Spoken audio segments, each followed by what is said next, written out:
आज शुरुआत में ही इतने जज्बा और इतने जोश और खरोश के साथ ये इतना जम्मे गफीर यहाँ पर आकर जो है इसका समर्थन कर रहा है, जिसमें खवातीन है, नौजवान है, बुजुर्ग है, उलमा है, मुफक्किरीन है, दानिश्वर है, समाजी कारकुनान है।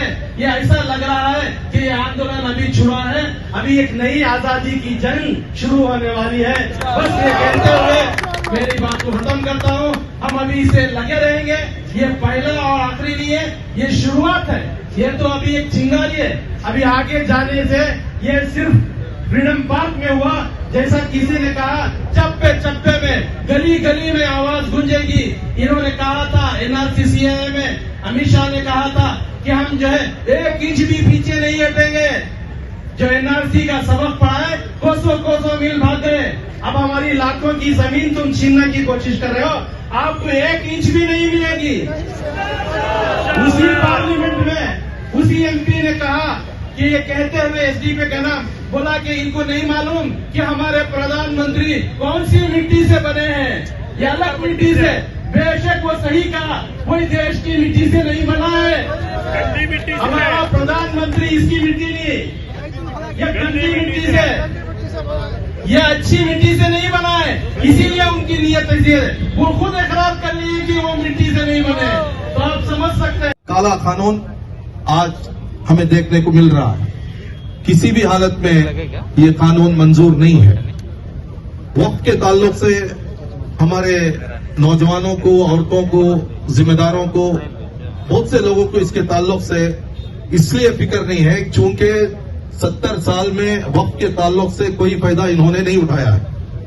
अगर वक्त के ताल्लुक से कुछ फायदा होता या उनकी अंजुमनों में नौजवानों को काम करने का, खिदमत करने का कोई मौका होता, बेवाओं को, यतीमों को और स्कॉलरशिप के एतबार से कुछ फायदा होता, और डिस्ट्रिक्ट लेवल पर हॉस्पिटल्स बनाए जाते, कॉलेजेस बनाए जाते, वुमेन्स के लिए, सीनियर सिटीजन्स के लिए सर्विस सेंटर्स बनाए जाते, हॉस्टल्स बनाए जाते, तो मैं समझता हूं कि इसका पूरा अवेयरनेस अवाम को होता, खुसूसन मुसलमानों को होता।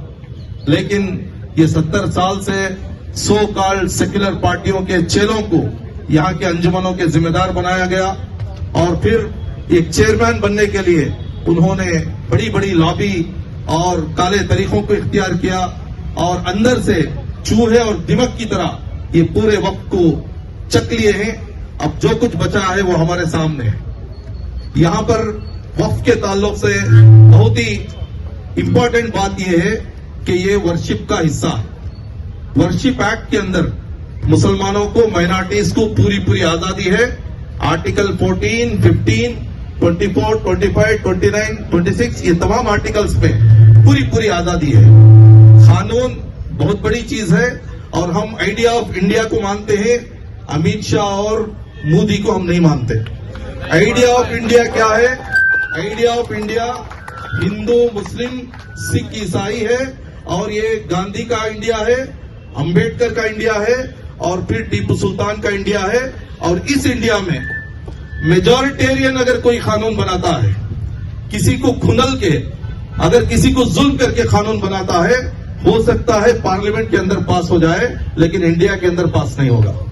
इंडिया के अंदर अगर कोई कानून पास होना है तो खुशी के साथ, हमदर्दी के साथ, तमाम को कॉन्फिडेंस में लेके अगर कोई कानून बनाएंगे तो पास होगा। बहुत से कानून बनाए हैं कानून तोड़ने के लिए, ये भी ऐसा ही हो जाएगा, ये कानून टूट जाएगा। बेहतर है, ये कानून टूटने से बेहतर है कि इसको वापस ले लिया जाए। लेकिन अमित शाह कहते हैं कि किसी हालत में वो कानून लाएंगे, तो आपकी गुंडागर्दी है, आप तो बड़े गुंडे हैं, आप तो इसको ऐसे ही कहेंगे। अगर आप हल्की आवाज में कहेंगे तो आपको हम गुंडा नहीं कह सकते। लेकिन यहां पर सवाल यह है, 20 करोड़ मुसलमानों की आवाज को कैसे दबा सकते हैं? 20 करोड़ मुसलमानों को नाखुश करके, बेजार करके ये इंडिया शाइनिंग का नारा कैसे दे सकते हैं? ये पूरे हिंदुस्तान का आजादी के बाद से अब तक का काला दिन है। बहुत तकलीफ हुई है। अभी भी जो घर में औरतें हैं, नौजवान हैं, और फिर हमारे जो जिम्मेदार हजरात हैं, उनको अभी भी इसका तकलीफ क्या है, आइंदा हालात क्या आने वाले हैं, इसके बारे में एहसास नहीं है। जो भी हमारे मसाजिद में 2 रकत के इमाम साहब हैं, उनसे मैं रिक्वेस्ट करता हूं 2 रकत से बाहर भी आइए। अपने मोहल्ले में कितने बेवा हैं, कितने गरीब हैं, कितने अनपढ़ हैं, कितने जेलों में हैं, कितने लोग बीमार हैं, कितने लोग जख्मी हैं, कितने लोग कर्जदार हैं, उसका हिसाब किताब कीजिए और फिर आके जुमा में खुतबा देकर अवाम से उससे कैसे रिसोर्सेस को इकट्ठा कर सकते हैं वो कीजिए। हम सिर्फ रस्मी कार्रवाई करेंगे तो फिर मुल्क बर्बाद हो जाएगा। ये मुल्क को बनाना जरूरी है।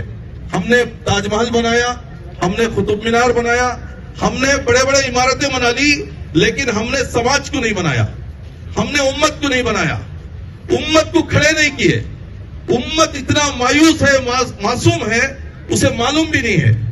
जब काला पट्टा सीधे हाथ पे बनने के लिए all India Muslim personal law board का डायरेक्शन आया, वो डायरेक्शंस को पालन करने के लिए बहुत से लोग सीधे हाथ पर काला पट्टा बांधे। मैं उन तमाम को मुबारकबाद देता हूं और all India Muslim personal law board के डायरेक्शंस को सर आंखों पर रखता हूं। लेकिन एक मीडिया पर्सन एक आदमी से, एक नौजवान से पूछ रहा था कि वो काला पट्टा क्यों बांधे हैं, लेकिन हमारा नौजवान बोल नहीं रहा था। तो मैं हमारे उलमा इकराम से, इमामों से और मुख्तलिफ एनजीओ से गुजारिश करता हूं, अब रस्मी कार्रवाई नहीं चलेगी। इंडिया में कैसे जीना है वो तरीका हमें सीखना। जैसा कोविड में हमने जीना सीखा, इस तरीके से इन हालात में मायूस होने की जरूरत नहीं, डरने की जरूरत नहीं। पार्लियामेंट में कोई कानून पास हो गया इसलिए तस्बीह उठा के बैठने की जरूरत नहीं। हम हिम्मत के साथ, दिलेरी के साथ कॉन्स्टिट्यूशन को साथ में लेकर हम आगे जाएंगे। 2 रास्ते अभी भी हमारे सामने हैं। एक रास्ता सुप्रीम कोर्ट का है। सुप्रीम कोर्ट बहुत बड़ी चीज है। कानून, डिसिप्लिन, माइनॉरिटीज और आर्टिकल्स का बहुत लिहाज वहां पर रखा जाता है। यह और बात है कि वहां पर जजेस अगर ऐसे आएंगे जिनको आइंदा जीना है, पॉलिटिक्स पे आना है, बड़े बड़े ओहदे होना है, तब थोड़ा बहुत हमें मायूसी होगी। लेकिन फिर भी सुप्रीम कोर्ट बहुत बड़ी चीज है। कानून को हम कभी भी सर आंखों पर रखना है, कॉन्स्टिट्यूशन को सर आंखों पर रखना है, लेकिन उससे भी बेहतर रास्ता कौन सा है, वो रास्तों पर आकर एहतजाज करना है। हम जो ये रास्तों पर आकर एहतजाज कर रहे हैं, ये मामूली चीज नहीं है। ये कॉन्स्टिट्यूशन को मजबूत करने का आला से आला तरीका है। ये आला से आला तरीकों को हम मस्जिदों से शुरू करना है, मोहल्लों से शुरू करना है, अपने अपने एनजीओ की ऑफिसों से शुरू करना है। काउंसलर्स अपनी लीडरशिप में एक प्रोग्राम करें, इमाम साहब अपनी लीडरशिप में एक प्रोग्राम करें, औरतें अपना एक प्रोग्राम चलाएं, उलमा इकराम अपना एक प्रोग्राम चलाएं, नौजवान अपना एक प्रोग्राम चलाएं, दलित उनको भी अपना प्रोग्राम चलाएं। जो एमएलए मुसलमानों के वोट से जीते हैं, उनको आखिरी चुनौती है, आप एक मर्तबा वक्त के बारे में अपना स्टैंड क्या है क्लियर करें। आप ये बिल के ताल्लुक से क्या बोलना चाहते हैं क्लियर करें। अम्मा बअद फअऊज़ु बिल्लाहि मिनश शैतानिर रजीम बिस्मिल्लाहिर रहमानिर रहीम हुवल्लज़ी अरसल रसूलहु बिल हुदा व दीनिल हक़्क़ि लियुज़हिरहु अलद्दीनि कुल्लिहि वलौ करिहल मुशरिकून। सदक़ल्लाहुल अज़ीम। कुछ अहले सितम, कुछ अहले हशम खाना गिराने आए थे। कुछ अहले सितम, कुछ अहले हशम खाना गिराने आए थे। दहलीज को चूम के छोड़ दिया, सोचा के पत्थर भारी है। दहलीज को चूम के छोड़ दिया, सोचा के पत्थर भारी है। जख्मों से बदन गुलजार सही, तुम अपने शिकस्ता तीर गिनो। जख्मों से बदन गुलजार सही, तुम अपने शिकस्ता तीर गिनो। खुद तरकश वाले कह देंगे ये बाजी किसने हारी है। मौजूद मुकर्रम हजरात, उलमा किराम और मुख्तलिफ दीनी तंजीमों, इदारों के जिम्मेदार हजरात और खुसूसन एसडीपीआई के प्लेटफॉर्म से जो है मुझे कुछ कहने का मौका दिया गया, मैं सबका शुक्रगुजार हूँ। हमारी माएँ बहनें दोपहर की कड़ी धूप से, फिर तमाम अहबाब, नौजवान, बच्चे बच्चियाँ सब यहाँ पर बैनर तले जो है एक काले कानून की खिलाफ वर्जी के लिए, उसके विरोध के लिए खड़े हुए हैं। उसकी तफसीलात में जाने का वक्त नहीं है, बस आवाज यही है सबसे कि ये प्रोटेस्ट, फिर इसके बाद होने वाले एहतजाजात, हर एक में हम शामिल रहेंगे। उलमा बिरादरी हो, नौजवान बिरादरी हो, माएँ बहनें हों, बच्चे बच्चियाँ हों, तमाम बूढ़े बुजुर्ग हजरात हों, तमाम से शिरकत की दरख्वास्त भी है। आइंदा होने वाले प्रोटेस्ट हमारे जारी रहेंगे उस वक्त तक जब तक कि ये कानून वापस नहीं लिया जाएगा, और ये हमारा हक है। और कोई भी हिंदू भाई हो, सिख ईसाई भाई हो, हम सबको सलाम करते हैं। जब तक सलाम करते हैं उस वक्त तक कि वो हमारे दीन में इंटरफेयर न करे, वो हमारे अंदर दखल अंदाजी न करें। हम उनकी कितनी फेल हो गई मांगे तो कितनी हम देने तैयार हैं, उनके पैरों को भरने के लिए तैयार हैं, उनके हाथ पसारने पर उनके हाथों को भरने के लिए तैयार हैं, उनको खून की जरूरत पड़े तो खून देने के लिए तैयार हैं। लेकिन दीन इस्लाम के खिलाफ कोई कानून लाया जाए, कोई शरीयत के खिलाफ कानून लाया जाए, कुरान से हटकर कोई कानून लाया जाए तो इसे हम बिल्कुल भी बर्दाश्त नहीं करेंगे, और ना बर्दाश्त अब तक हमने किया है। जिस तरह गली गली शाहीन बाग को सजाया गया, इसी तरह बेंगलोर के हर कोने में हम अपने इलाकों में, और बेंगलोर का लाल बाग उसे भी शाहीन बाग बना दिया जाए, और टाउनहाल उसे भी शाहीन बाग बना दिया जाए, ये मैदान इसे भी शाहीन बाग बना दिया जाए। तो गली गली कूचों कूचों से ये हम आवाज उठाएंगे और इसका विरोध करते रहेंगे। ये मत समझना कि उलमा किराम जो है अपनी गद्दी पर बैठे मस्त मजे से जो है चाय पी रहे हैं, ड्राई फ्रूट्स खा रहे हैं।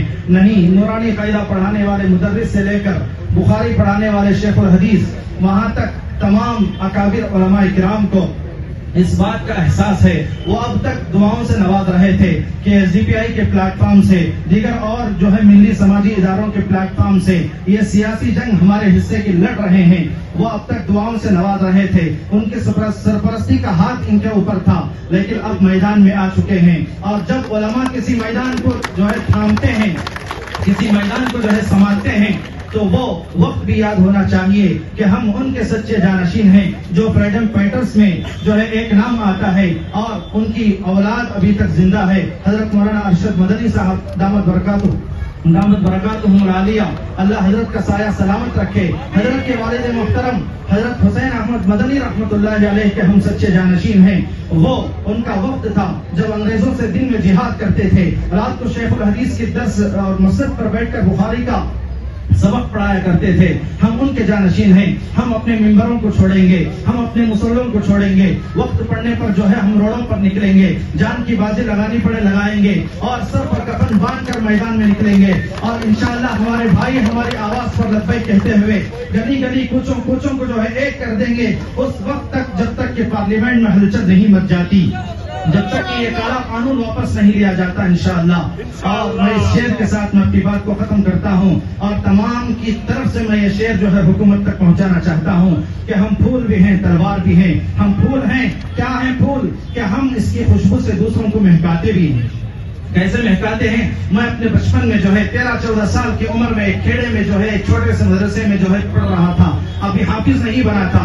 उस वक्त फजर की अजान मेरे सो जाने की वजह से 5 बजे के बजाय जो है 5:30 तक भी अजान नहीं हुई। सदर साहब ने आकर दरवाजा खटखटाया, जगाया, फिर जो है उन्होंने उठाया, फिर अजान दी गई, फिर नमाज पढ़ी गई। उसके बाद असर के वक्त में मैं चहल खदमी के लिए जो है इलाके में निकला।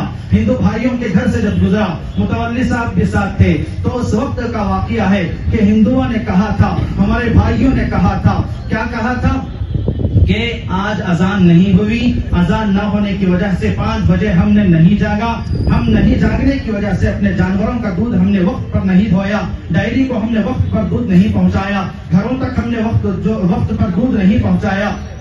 तो लिहाजा ये गंगा जमुनी तहजीब के हिंदू मुसलमान आपस में भाई भाई बनकर इंसानियत के नाते हम जिंदगी गुजारते हैं।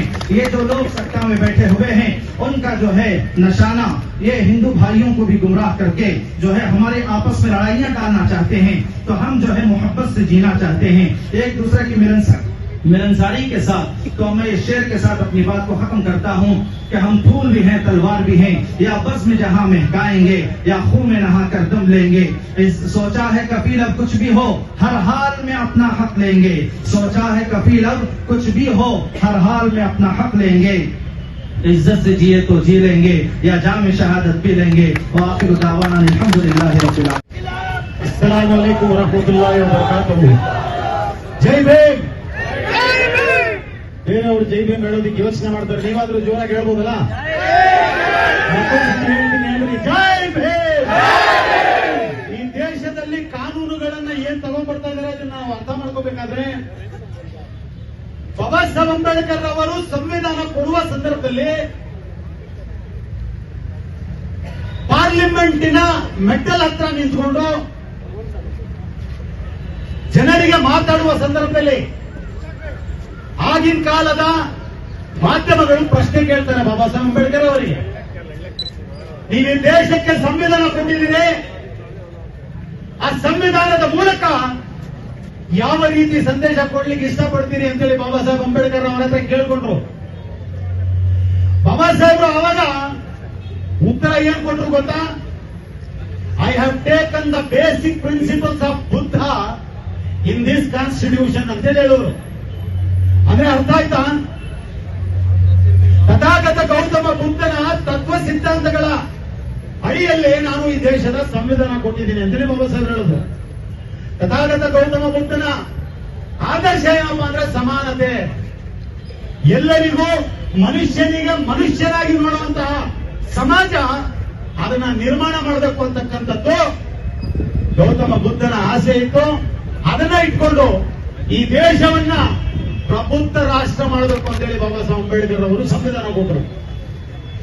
ನಾವು ಈ ಕಾನೂನನ್ನ ಎಲ್ಲೋ ಒಂದು ಕಡೆ ಬಸ್ ಬಿಲ್ ಅಂತೇಳಿ ಏನ್ ಹೇಳ್ತಾರೆ, ಪಾಪ ಸರಿಯಾದ ರೀತಿಯಲ್ಲಿ ಆ ಪದ ಬಳಕೆ ಮಾಡಕ್ ಬರಲ್ಲ ಅವ್ರಿಗೆ.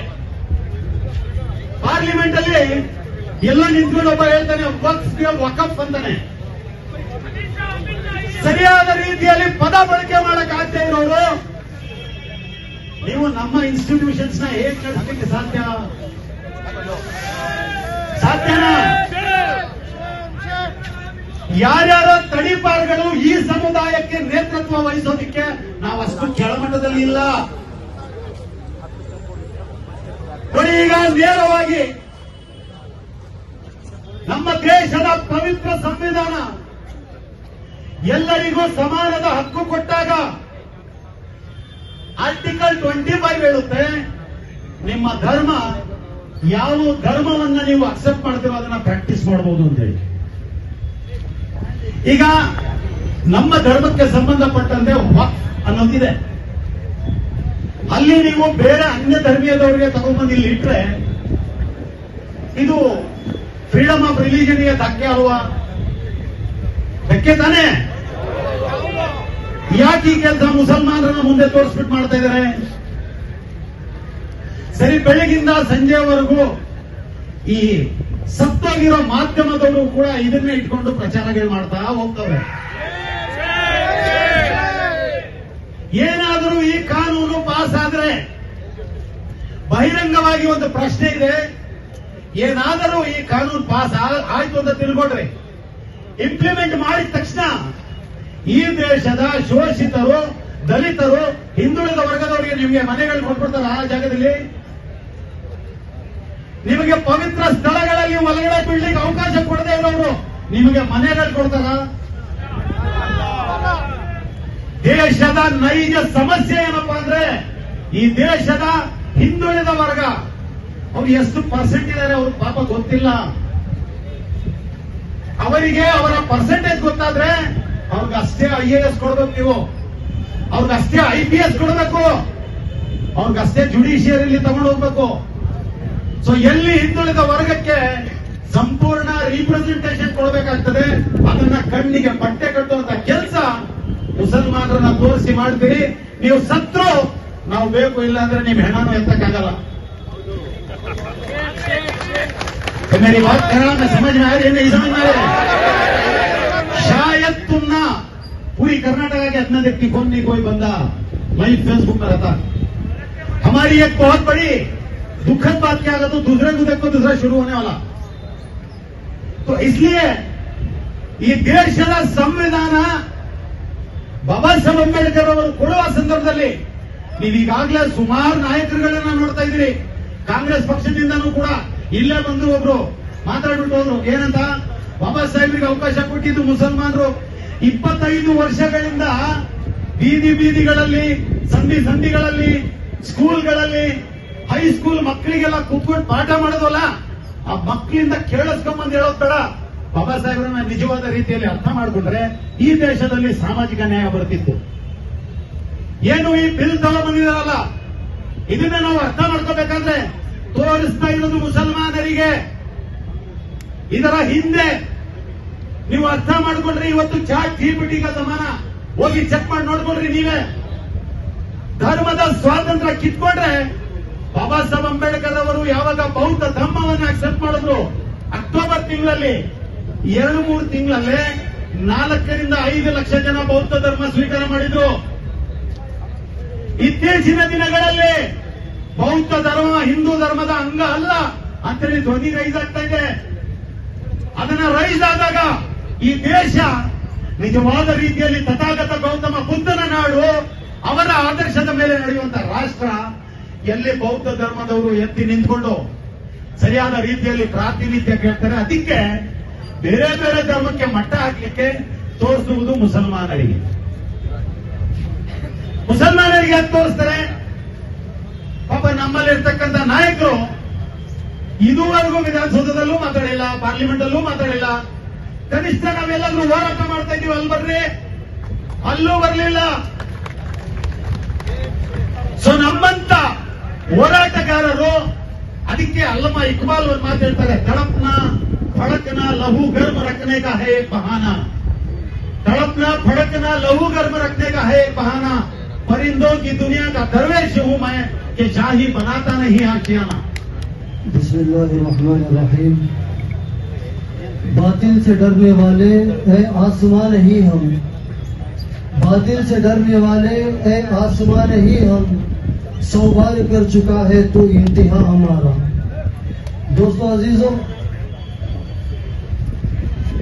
ये वक्त जो इस वक्त हम यहाँ पर एक एहतिजाजी शक्ल में जुड़े हुए हैं, बहुत से एहतिजाजात हमारे इस शहर में हुए हैं, बल्कि पूरे हिंदुस्तान में बहुत से एहतिजाजात मुख्तलिफ हुए हैं। लेकिन जो इस वक्त का एहतिजाज है, अगर मैं चंद अल्फाज में कहूँ तो गलत नहीं होगा।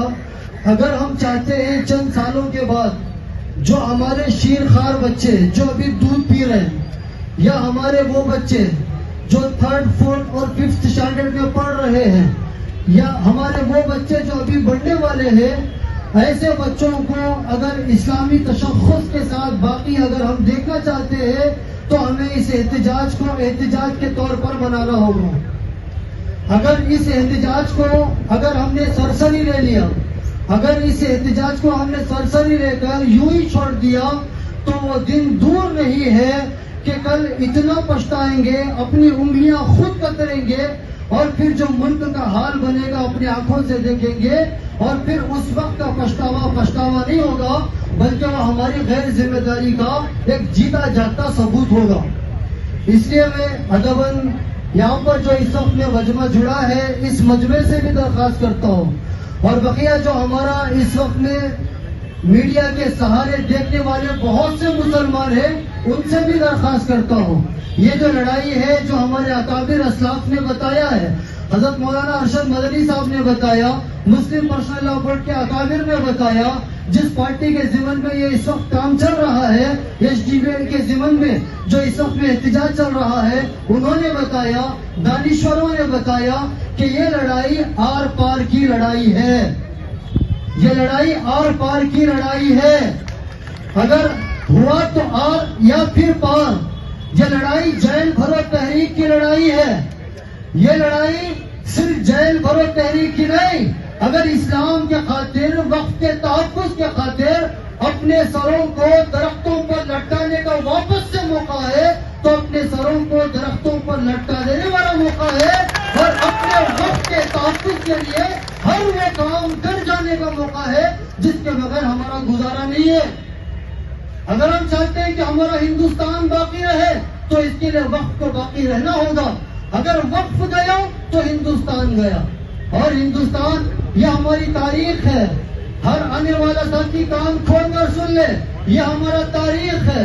जिस जमीन पर हम चलते हैं ये टीपू की जमीन है, जिस जमीन पर हम चलते हैं टीपू की जमीन है। ये उस गयूर टीपू की जमीन है जिसने यूं कहा था कि गीदड़ों की 100 साल जिंदगी से शेर की एक दिन की जिंदगी बेहतर है। अगर हम चाहते हैं कि शेर की जिंदगी गुजारे तो ये वक्त है सड़कों पर आने का। अगर हम चाहते हैं शेर की जिंदगी गुजारे तो ये वक्त है